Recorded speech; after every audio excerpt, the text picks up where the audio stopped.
Hello and welcome to a brand new episode of Lending Insights by AllCloud.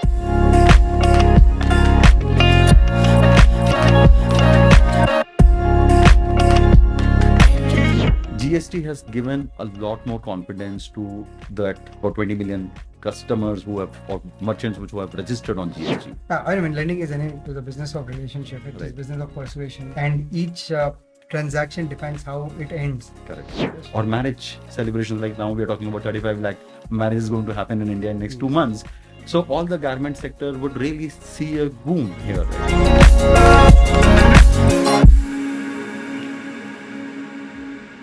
We've been doing this podcast for more than a year now, and we've been able to bring content that has been relevant to the lending industry from various experts. Doing lending, kind of, running the money, I would say, in terms of putting it to use. But today we've got a very special guest who's looked at lending from a time when there was no data available to a time today where there's abundance of data. How do you make sense of data? I think that's the USP that we'll be talking about in today's podcast. So guys, please welcome Parijat Garg. I mean, dear friend, we've known each other for a long time, but I think this podcast was just delayed because we are not able to find mutual convenient time. But we're very happy to have you here on the podcast, Parijat. Parijat has served in the lending industry for more than 2 decades, has worked with CRIF earlier, and has seen CRIF take shape from what it was 20 years back to what it is today. Has seen business models across lending domains, industries, NBFCs, banks growing from a small business unit to a full-fledged working machinery in terms of how structures, technology, processes are built and made. Parijat, definitely happy and look forward to listening to you on what is lending, what was lending, and what lending will be in the future. Sure. Thank you very much to have me here. And I'm really glad to be meeting you and doing this. Thank you. So we'll kick off the conversation, Parijat, by asking, a very basic question, right? What is lending? How do you see lending transforming? And what can we expect in the time to come? So lending, I think, in principle, has remained almost same for so many centuries, right? It's about giving money and making sure that you are able to collect that money. Correct. And the two important pillars for lending is that you are able to select the right customers by knowing who has the right intent and who has the right ability to repay. Correct. And then your ability to collect that back money. that money. Yes. Right? So these are two major pillars for any lending business. And what we've seen over last 10, 15 years is a huge transformation by use of data technology in the way this assessment is done, this collection is done, and that's why the cost of doing business in lending has drastically come down. And what has that led to is innovation of new products. Correct. Where we have BNPL kind of products that have come in. We have lowering of ticket sizes. We are now doing 2,000, 1,000 rupee ticket sizes, which were not On-demand loans. On-demand loans, absolutely. And what we are also able to do is almost touchless lending, which was unthinkable few years back. Okay. So this is the kind of transformation that we are seeing using technology.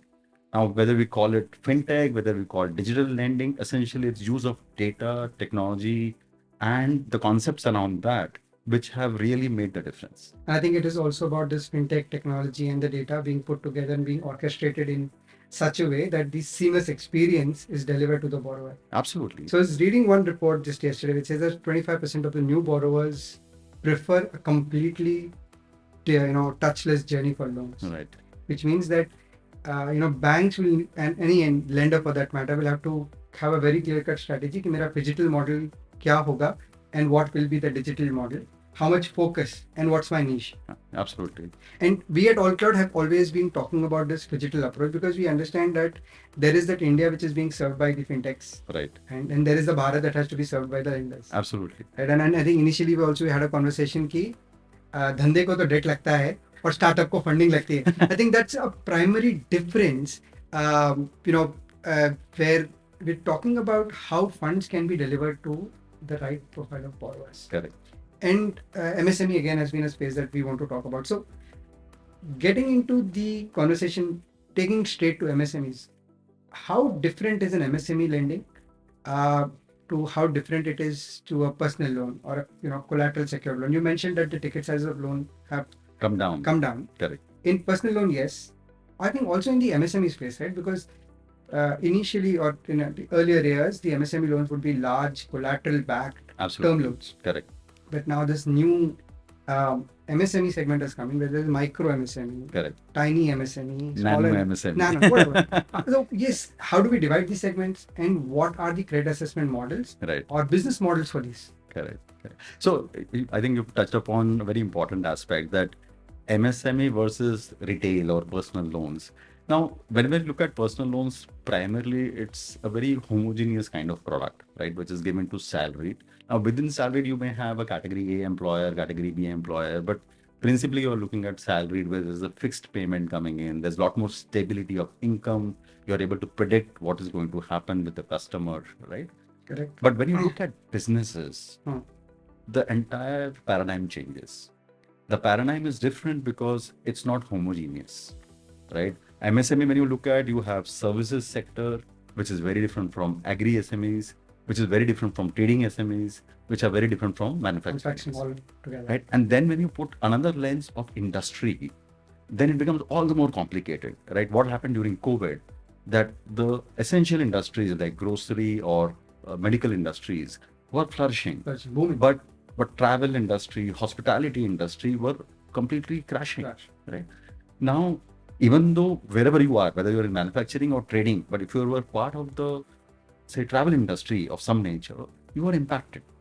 So therefore, though we call it MSME, the heterogeneity is really important here.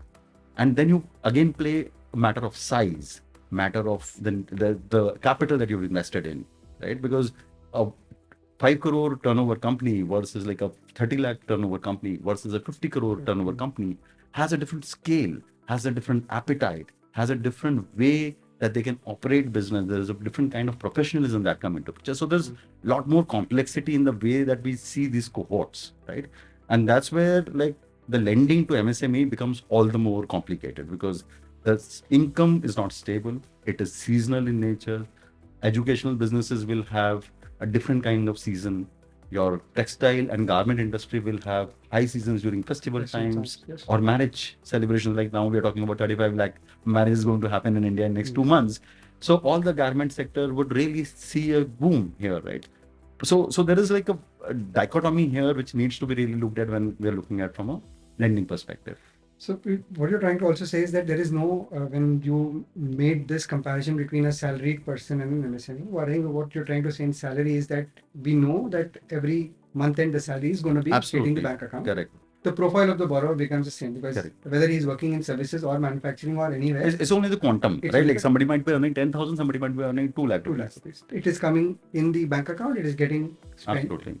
But for the MSMEs, you rightly said that there is a pattern where there is a cash inflow happening from operations. Correct. At a certain period. Correct. But then there is one period where the MSME has to invest to make sure that this festive period is successful for Absolutely. them. If I'm running a garment shop, Business. Absolutely. or a business, I need to keep the stock ready. I need to plan, get it delivered to my shop when the season comes in. Correct. But then again, the sizes changes. So the Correct. smaller MSMEs may have different challenges. Correct. So looking at this segment, one is I want to understand, also we discussed that there are about MSMEs contribute just about 30% or to the Correct. GDP, but wherein in economies which are the top 1, 2, and 3 of the world, the contribution of the MSME segment is about 55 to 60%. Correct. And we as a country are upbeat that we will reach the $5 trillion dream of the government collectively, and I think it's good for all of us as well. Absolutely. Everybody's going to be having a share of the pie. Correct. For that to happen, the MSMEs have to grow. Correct. Right. How does it happen? And the question here is the challenges from either ends. The challenges of the MSME to secure funds, Correct. and the challenges of the lenders to give money. Correct. Absolutely. What are the challenges? So I think we've rightly said that if India has to become like a 5 trillion or 10 trillion economy in future, MSMEs have to really lead the way for it, right? And whether it's a startup or whether it's the dhanda that you mentioned, both have to contribute to this, right? Whether it's like the new age startups or like the old age dhanda that we were seeing. And I think the challenge for both is access to capital, because these are ventures where you're investing upfront, you're building capacities, you're actually buying inventory for a future sale, right? And there are risks in future sales. So essentially, you are building for that, and you need capital. And like most of our Indian economy was middle income families, and we did not have enough savings ourselves to really run these businesses. Now people have aspirations. Now those aspirations will need support of external capital, and equity is not available to everyone. We have seen that, right? That is the way where a lot of businesses can be done. And most of these businesses like are either of trading nature or manufacturing, where the huge demand is around working capital requirement rather than capacity building. I might invest in having a shop or capacity, but I may not be able to churn the money on a regular basis because money gets stuck. India, like traditionally, has been a credit market where if I am a distributor, I'm giving to retailer, then the retailer expects 30-day credit from me, right? So my money gets stuck. And I need that working capital to grow my business. If I am today doing 100, I need to go to 120 or 150. I need that churn to happen. And unfortunately, today in the lending ecosystem, we do not have enough working capital products available for small sized MSMEs. Like you will have it for large sized MSMEs. Banks do have ODCC products. There are some NBFCs which also offer ODCC products, but they are limited in nature. They will be given only to a certain segment of customers. So you mentioned these are the sub 2 lakh products? Yeah. So even if you look at sub 10 lakh customers, usually you will not get like an OD product, like unless you do it in your personal name, like on as an overdraft on your current account or on your savings account. But otherwise, these products are not suited or available so easily for like an MSME to do that business.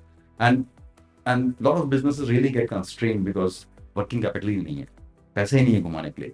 मैंने cell तो कर दी 2 लाख रुपए की, but वो customer मुझे 2 महीने बाद पे करेगा. So the money is going to come 2 months later. Now I need to deliver for next month, and like you said, if it is festival time, I might have to invest 5 lakhs today so that I can make that money. I see my projection, I have my dreams, I have that like a dream of an entrepreneur or a promoter, but I can't fulfill it because I don't have capital. And that is the biggest challenge from a promoter's angle or from a business angle. I think when we look at from the lender's angle, it has been a trust deficit. Usually a trust deficit. Like, how do I trust the business to pay the money back to me? How do I know that the person would really do the business genuinely? Or is it that the person is just putting up a front to do the business and not?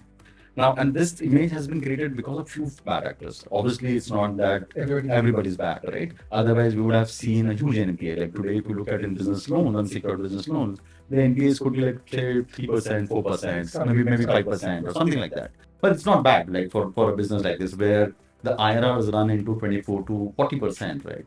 So there's enough play for everyone. It's just that there's slightly a trust deficit, right?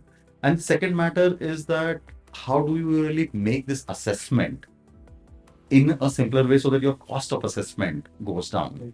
You are more comfortable. Like I think there were studies done by published by RBI when they talked about the SLA for actually approving the loans or disbursing the loans, and they were as high as 18 to 20 days in like 2019-20. I'm sure that has come down now. It's maybe like 7 days or so. But it's like some people claim that they've done it in 1 or 2 days. But when you look at a broader average, like maybe there are a few players who do well.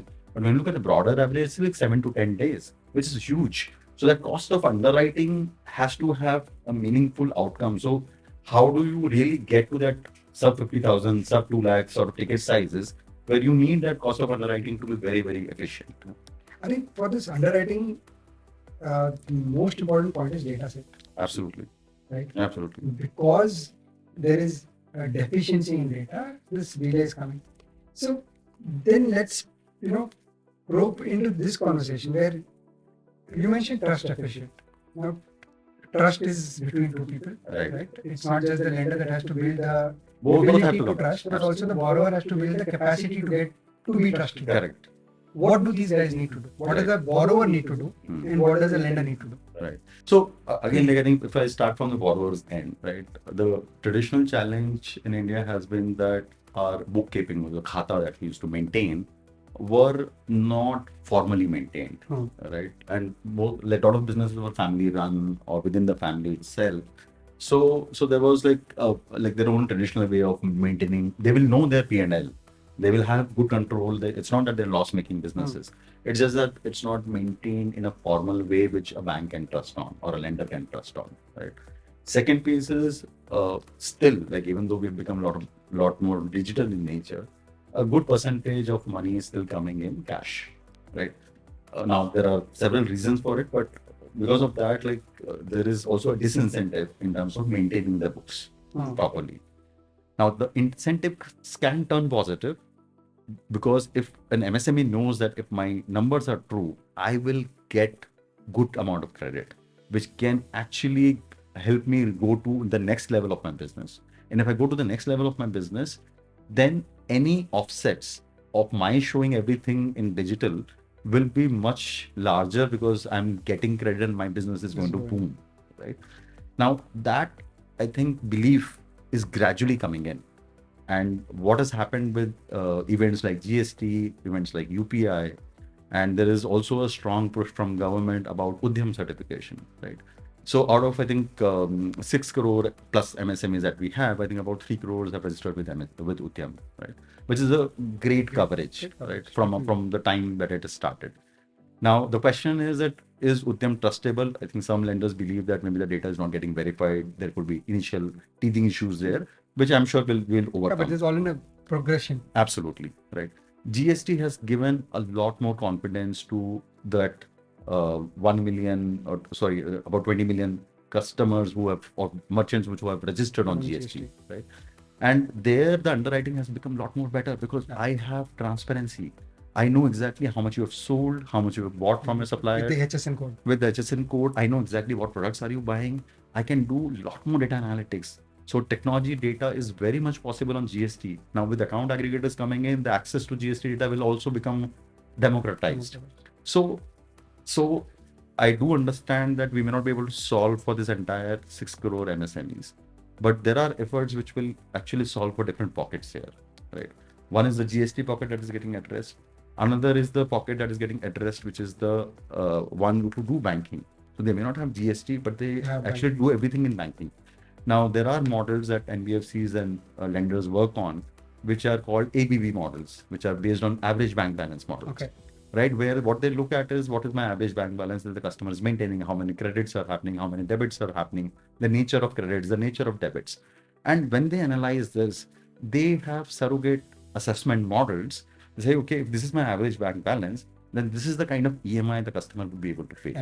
And then they impute what is the eligibility for this customer. And this works well for even NTC customers. Like that's another challenge that we foresee. Credit invisible. Credit invisible customers, the new to credit customers. Because wherever you get credit bureau data, you have at least some footprint. You know exactly what the person would have done in the past. But if there's no credit bureau data, then it's credit invisible customer. I don't have, like it's blind spot for lender. So lender then looks at alternative data, which could be the bank statement, or it could be GST, or a combination of both. And at least this set of customers are getting some coverage. Some kind of coverage. The intent is how do we take it to the larger segment? Yeah. So the larger segment is where there is no GST and BSF. There's no GST. Absolutely. Right? If it had been, I think they would have got funds already because there are models. Correct. The challenge is those good repaying borrowers or the customers, but they don't have this kind of data. I mean, I'm talking about probably a micro or a nano MSME, right? Where we don't have any data. We don't have anything, yeah.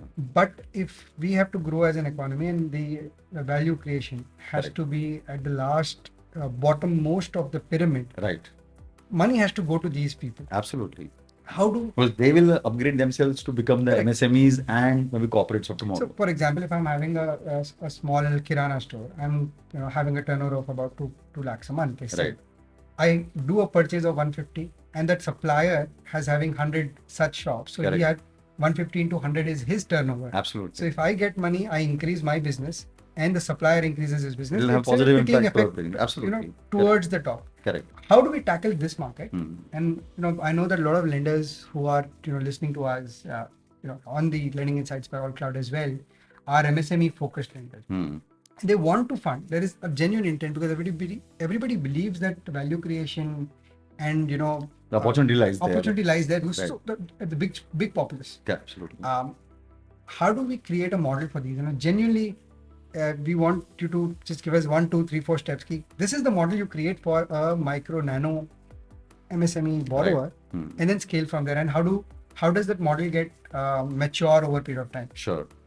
So I think the typical approach that one can take for this kind of segment, where there's lack of data or lack of structured or trustable data, right? So one is that at the time of data capture itself, you profile whatever you can capture and create like two categories.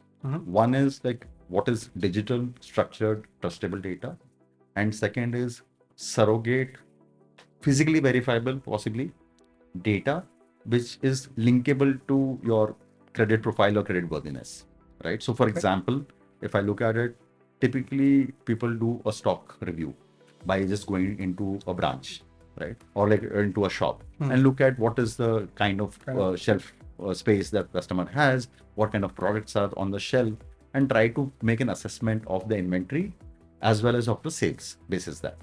Now, all of this has to be done today manually, right? Now, that is what you start with. The intent should be for this piece is that how do you bring this physically verifiable components into digitally verifiable components or find alternate sources for them, right? So one of the ideas that I'd seen from a startup was to have video analytics, which is being done by the promoter himself or herself at the shop, where they just take a video at a particular frame speed from their mobile app of the entire shop. Now that will capture the entire shelf space. Now the video analytics will identify the shelf area, will also calculate what kind of materials are kept. They can identify through image recognition what kind of products are there, what could be the pricing, approximate pricing for them. So there could be a good sense of your inventory, and therefore there is a good sense of your sales. And like today a human is doing the same thing, that human intelligence can be translated into this AI driven or machine learning driven sort of algorithm, which can then become more trustable and more standardized than what a human is doing today. Because a human going on the ground may not be equally trained. I might interpret a different price for a product. I might interpret different shelf space for a product. But when a machine is doing it, it is a model that will get feed. And I'm sure over the years, it will get feedback and it will improve to a great accuracy. I also think the fraud between the evaluator and the borrower also get reduced by such technology. Absolutely. But I think that again, this has to become cost effective for the ticket size that we're talking about. It's a great idea. I think it's something that can revolutionize, like what Video PT did back in the COVID, where you're not able to meet the borrower, but the authorization also from the government was that you can go ahead. Correct. Something like this happened. I think it's a and I think like I'll just take an analogy here that similar idea has been done in auto insurance, where today like the video is captured of the car and the video analytics is able to identify the dents, the damage to the car, and there's a fair assessment that happens. Now initially it required people to review the machine prompts, but gradually it is becoming fairly automated, and that's how this journey can also go through. And you're right that it has to become cost efficient for like a nano loan or a mini loan, which could be like say 2 lakh or 50,000 rupees, because today it may not be cost efficient. But the intent is that for a country like ours, where the SMEs are fairly distributed, fairly diversified, quite heterogeneous, unless such technologies come in, we can't really have a deep impact. Right. I think also for a reckoning use case, since you mentioned working capital, it's now a one-time loan. Absolutely. Right? And if I want I definitely have to give back data to my banker saying that I'm doing business. This is the kind of money I'm churning. Absolutely. So for a recurring review or end of use of funds, that I think this technology again can be used. Where at every quarter or a month, you're just recording the video and sending it to the bank. Correct. And their cost definitely reduces. Correct. Right. But also I think there is this need of recording this data points. Correct. Yeah. So now once we have this data point, like how do you record this data? Now it has to be used intelligently going forward, right? Because today it is all being done manually, right? Where you do a credit assessment, there could be a CAM preparation depending on the process within the NBFC. Now there is a huge scope of actually using what we used to call in our analytics language called scorecards or scoring models, Sorry, not.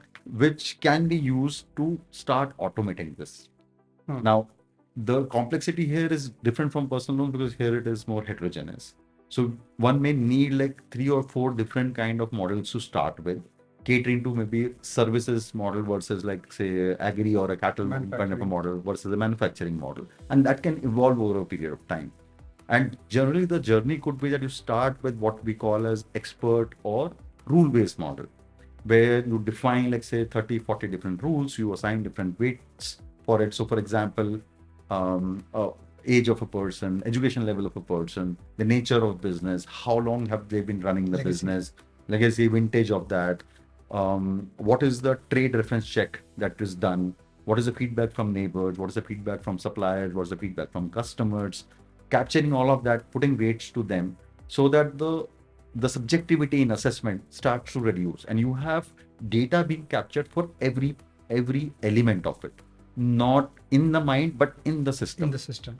And once you do this for say few months and few years, you constantly review that and you constantly optimize it, and then you start applying some sort of statistics on it, because you would find that out of these 60 parameters, there are these 20 parameters which are highly correlated to your probability of default, or this is where you could have actually made sense from about getting the right customers. And that intelligence is what is the secret sauce for every lender, right? Now, there could be providers who can provide this, but every lender has to learn their own journey, because you might be operating in a different geography, you might be operating in a different kind of sub-segment, you may have different nature of product, you might have different terms and conditions. So there is a nuance that every lender has to use. There is a general concept that is available, but there's a nuance that everyone has to use. And here you can also add lookalike data of similar kind of customers from credit bureaus, where you have the same set of customers which are not yours, but from somebody else. And can you get some insights from there? Fuse that data with your observations to make it much more robust. What you already said is that it's not just about data model creation, but review, Absolutely. improvisation, Absolutely. and having a grip on that. Correct. Right? How do you make it more efficient? How do you make it more predictable for you? Yeah. And definitely, if you keep doing this more often, you get a niche in a specific segment. Correct. So I think next what will be interesting for the viewers to also understand is that, say if I'm an NBFC, I'm just starting on today, and I want MSME as a focus. Should I do a lot of different segments to de-risk myself from one particular segment or an industry, or should I focus on one and become an expert in one? Yeah, I think that's a classical question, right? Like you focus or diversify, right?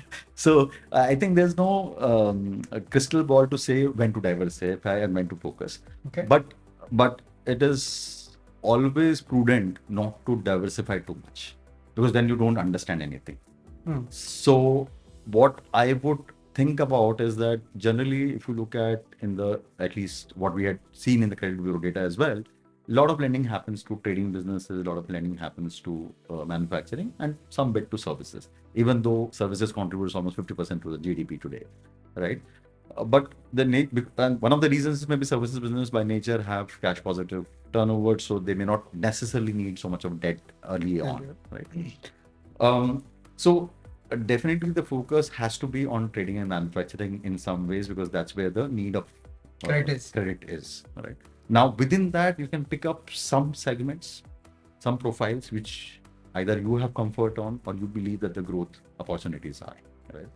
And what I've seen is most of the lenders have like what they call as a negative profile list or a cautious list, which they don't deal with, right? Like say, one example is like jewelry businesses.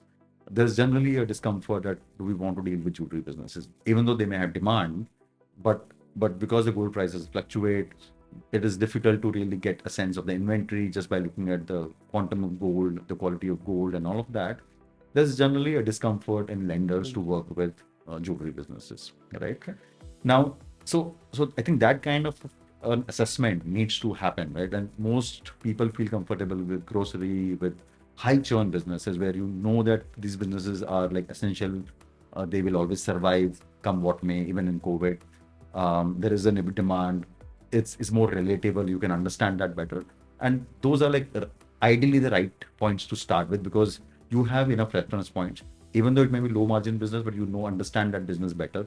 There's a lot more stability, and then you can keep diversifying. You're saying that basically businesses that are the need and necessity Correct. are the where the focus has to be. Right. And then I think where as you said, jewelry or high value businesses doing high value transactions Correct. or high value goods Correct. will have some kind of collateral to back. Absolutely. Right? I Yeah. mean, that's So there you can at least look at a collateral back. and then Yeah, correct. Absolutely.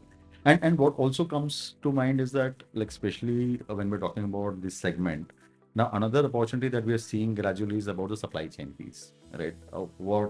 Because like say a FMCG distributor is there is a manufacturer, and then there is a retailer. Now this chain actually has a constant supply of goods. Now everyone needs credit in this Correct. space, and obviously the top guy gets the credit enough. the bigger guy. The bigger guy gets the Yes. credit enough, right? It's the retailer who needs it most, but usually the irony is that they don't get it. And that's where the sales could happen, because if they keep enough stock, if they keep enough inventory of diversified SKUs, maybe the customers will see and customers will buy. So how do we really provide that? And that's where I think a lot of work is happening in India. I can see quite a few startups coming in, a lot of NBFCs trying to focus in the space where how can they build supply chain solutions, which are again working capital in nature, but there is a comfort that there is like a defined supplier, defined distributor, defined buyer, and you can create some sort of a closed ecosystem, even if it's not Closed fully loop closed, a ecosystem. closed loop ecosystem, so that you at least get a better sense out of it. So I think in this is very interesting. When you look at all trading businesses or the dhanda which happens, there is always a credit period. Correct. Right? So when I used to speak to friends in this business, we also say that तुम तो NBFC run कर. क्योंकि आप You are actually giving money. and you're also Correct. giving credit. Correct. But the problem there is that this capital that is blocked, if received by the supplier, that the starting point, Correct. could have been put to business expansion. Absolutely. And यहाँ पे if there is a default, there is no recourse available to the Correct. trader or the distributor. Correct. Because you can't go and report it to a bureau and say, okay, yeah, this guy is defaulted. Right. I mean, there may be mechanisms now that there is a instrument that has been bounced, something like that. Correct. But it doesn't go into a credit profile of the Absolutely. person. Correct. I think what you said about supply chain is very, really interesting. That if you get somebody like a lender who's formally doing the business of lending to supply credit at all these three stages in Correct. a closed ecosystem, Correct. we can free up a lot of clogged capital from Absolutely. the system, and that can be used for growth. Absolutely. So I think two takeaways from you is that one, understand the borrower profile and create products. And you're essentially saying that working capital loan, both on a term loan kind of a setup and a supply chain line of credit kind of a setup are essential. Right. And they have to be built for the sizes which are smaller than sub 2 lakh Correct. loans, Correct. where there is a lot of demand. Absolutely. And I think the IRR is there to support. Oh, Like I yes. think people are paying much higher in informal channels, so they can easily, when they come to formal channels, they can pay higher IRRs. You can cover for your risk, but if you give them capital, you build credit profiles, and then they become eligible for better IRRs tomorrow. You build trust. You actually reduce the trust gap that you were talking about, because their credit profiles will come into the bureau itself. So what you're saying is this is like the classic joint loan, joint liability loan or the microfinance Correct. that we see. There's a cycle 1, cycle 2, cycle 3. I think Correct. that if replicated for MSME, saying that okay, you have cycle 1, cycle 2 mein tab, when you go, you will get a better credit and a lesser interest rate, and then there is cycle 3. Correct. So a lender can hook on to the borrower as well. Correct. That Absolutely. anchor is created Absolutely. where you take money once, and Yeah. you take again, and then Yeah. you pay back, and then you pay back better. Correct. And credit discipline also Can improve can significantly. improve significantly with this one. And we've seen that with microfinance, the example that you gave. In 2011, when the CRIF started doing this business, it was just about 15,000 crore entire industry AUM, The microfinance. industry. microfinance industry. Okay. Now today it's over 3 lakh crores in just about 12, 13 years. Just imagine the growth. Well, And it is like exactly right. You said that it started with having that trust, giving 5,000-6,000 rupees. Now the average ticket size has touched 45,000-50,000 rupees for the same borrowers. It's not that the incomes have drastically changed. It's more about trust that has trust been has established. increased. Right. And that's what is going to happen with MSMEs. Like you rightly said, if we start with say 50,000 product, which could be a nano product for someone, but if you have trust and you rotate that money, maybe that 50,000 will become 5 lakh in no time. And the customer will also believe in the lender. There is Yeah. going to be a relationship. There's going to be a friendship that will evolve. I mean, lending is the business of relationship. It is Right. business of persuasion, and each transaction defines how it ends. Correct. So if the lender is not able to connect with the borrower, or the borrower is not able to connect with the lender, there is a chance of default. That's, Correct. I think, I'm not talking just about the repayment and collection perspective, but also a connect perspective. Absolutely. If we were That's a classical thing. we're in a country called India, which is emotionally, always much more advanced than Correct. any culture. Correct. Right? We connect emotionally, and Correct. we consider it as an obligation to pay. It's not that I've taken money and I'm going to pay it. It's an obligation that Correct. comes from within. But coming back to this point on microfinance, right? Then if we have such growth in microfinance, right? It's a personal loan product. Correct. Why is there no significant growth in funding the business enterprises or the entrepreneurs in this space? Why this data does not translate to a growth in MSME or the micro MSME space? So I think there are two aspects to this. One is that microfinance actually started for productive loans, not for consumption purposes. Okay. Now, the tracking is still not very accurate, but the belief is that large component is still going towards productive activities or the business activities. Yeah. Now, when you look at it, about I think 55-60% is going in the rural segment. 40% is coming to the urban segment. Okay. Right? Now, a lot of the new business growth is happening in the urban satellite or the tier 1, tier 2 sort of markets, where some of these microfinance players may not have enough presence. So wherever they have presence, they are gradually starting to move into doing individual business loans also. And the model that they have picked up is the learning that they have taken from microfinance, where they want the female or the women of the house to be a borrower or a co-borrower on the loan, because they believe that women are actually managing the money better. They're very much diligent. Correct. And that experience over the last 15-20 years has been the proof of the pudding. And that's where that kind of a model is being replicated, where moving from a standard group loan product to an individual business loan product, which could be from 50,000 to say 1 lakh or 1.5 lakh. And gradually they will move up. But they also have their own limitations in terms of how they're adopting technology, how they're adopting data, because it was a very physical model, not phygital model. And gradually they are adopting the phygital model. So as you said, that's perhaps the right thing for Bharat. And so we need a lot more NBFCs, a lot more lenders to come in who do it from the other end of the spectrum, so that we cover this space, because this is a huge white space. Huge space. No, I think what you rightly said is that I think the tip for again, one more tip for the NBFCs and lenders who want to work in this space is that when you're trying to fund these micro entrepreneurs, do have a co-borrower who has already taken a microfinance loan, essentially your spouse. Correct. Right? Or your mother or your sister, who's, and you're doing business together, because what we've seen in rural areas as well is that it's not an enterprise run by an individual. Correct. All the family members, everyone is involved. Is involved in the business. Correct. So it's not about the credit discipline of the borrower, but I think it's the discipline of the family. Absolutely. That plays a major role in making sure. That's why the female of the house is. And that's a different perspective altogether, right? Which is what the Grameen model of Bangladesh actually taught us, right? It's like you have to look at family. And now in microfinance also, RBI's circular last year spoke about family income, the household income, and the obligation income, and household obligations. I think we're also doing some kind of similar thing where one of the use cases that we see is that we assess the individual's income, the business income, by saying expenses, income, etc., at the family income for micro entrepreneur roles, and then get to a model where you're saying that this is the fundable amount to this borrower. So you're already on that track. We are trying to, see, it's again, we hear and we put it to use, and then we understand how to make this model more scalable. I think the next phase would be to take this data set and help lenders analyze it, and then create a better structure where you said minimum data entry, correct, maximum data coming through digital sources, and then putting it to use on a scorecard. Right, and I think technologies like yours, like the infrastructure that your kind of companies provide, are the ones who could lead the change, right? Because there is a public infrastructure that's coming in,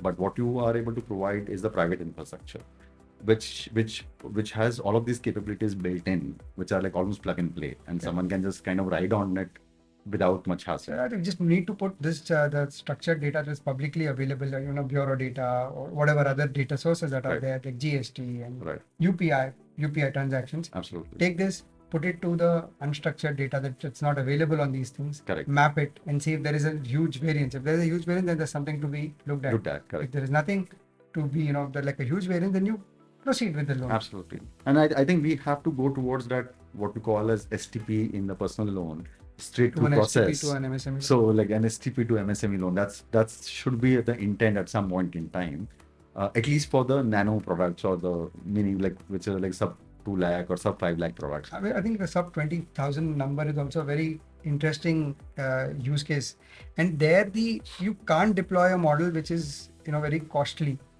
It doesn't make sense. Correct. So probably one time. A lot of times people don't want to do even bureau check repeatedly once and then they'll use that same. So you do it once, you create a borrower and you create a borrower profile, and then you replicate that credit. I think the success of a lender in this space is that you have a customer, you onboard a customer maybe at a higher customer acquisition cost, right, but then create a longer lifetime value. Absolutely. With the customer, right? You Correct. give funds, you progress with larger amount, and then you have that journey clear cut in your head.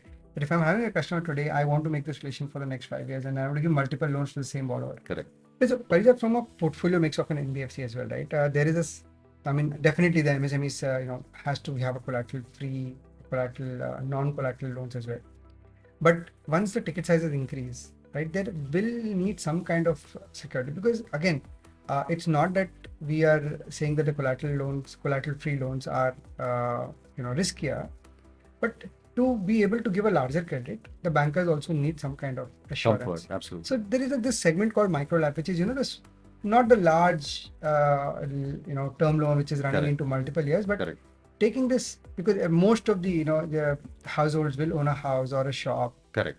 That can be put as collateral. Correct. But because it is too small, large banks and the lenders don't consider it to be a valid collateral, and then there is a problem of, I think, the documentation as well. Correct.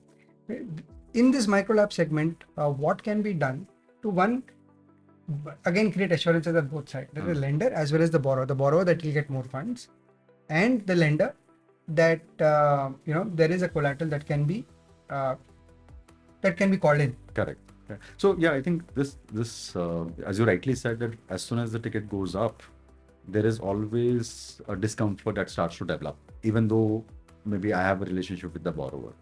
And a collateral, even if it is not what we can call as a perfect collateral, at least can provide me some degree of comfort. Okay. Now, today, this micro LAP has definitely emerged as one of the key areas, and I see a lot of NBFCs playing in this space. I think there was a recent research report as well, which said that this space is going to see a huge growth, could be like a 20% plus CAGR over next few years. And one of the main reasons is that there is a comfort that lenders have started getting, that I don't need exactly a perfect collateral. When I say perfect collateral, the documentation is complete, the legal aspects of everything is clear, right? And in India, we know because there's ancestral properties, the documentation Linked documents are not there. There could be some gaps.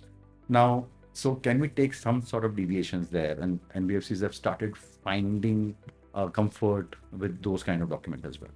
What the play is that you start playing with loan to value ratio, or like if the collateral value is X, in case of perfect collateral, I might give 50% LTV. Yeah. Versus like if it is imperfect, I might do like a 35, 40% LTV, right? But at least I can go for a larger ticket size. And there, again, the ticket size variance could be like from 2 lakhs to 20 lakhs, or even going up to 25 lakhs. So if you have to graduate some of these lenders, some of these borrowers to a higher ticket size, and they have some sort of collateral available, then this could be another product. And many lenders also prefer that they don't want 100% unsecured portfolio. They might want like good mix where like they may have 50-50 or 60-40 sort of a proportion, because that gives them a sense of stability through secured and a sense of growth and social impact through the unsecured portfolio. Plus, they also have to take their portfolio and go to a larger lender to secure funds, right? If it's all unsecured, it's going to be very difficult for them as well. Yeah. And micro labs you can securitize. There's more possibilities of raising capital there. Absolutely. Fantastic. I think overall a good conversation. I'm sure there are a lot of points that people looking at MSME lending should pick from this conversation. And again, Thank you so much for joining us, Parijat. It's a pleasure speaking to you always, and this kind of conversation, I think we should do more often. I'm sure we're going to get more requests for this. Sure, my pleasure, and it was really fun to be here. I hope we could add much to your audience as well. Sure. Thank you. All right, thank you very much.